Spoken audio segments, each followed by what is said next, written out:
Muchísimos le idolatran, algunos le odian. Sigo sin entender qué están haciendo o en qué están pensando los que dicen no desear que Cataluña se vaya de España.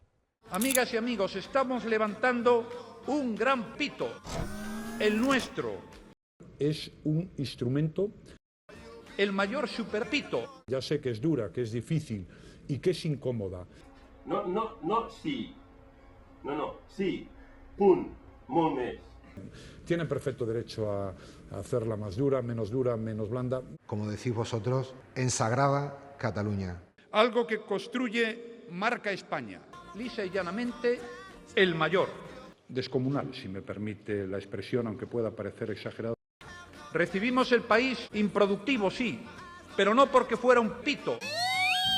Nos estamos levantando un gran pito, el nuestro.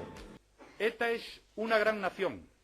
Tú, cuando digo tú, digo pito. No me gusta, porque faltáis el respeto. Pero le digo pito, eres parte destacada en la causa de ese pito. Jo no metabolizo alcohol. Ja ho sé per alguna cosa.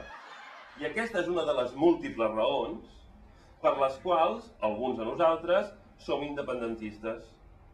Volem un gran pito.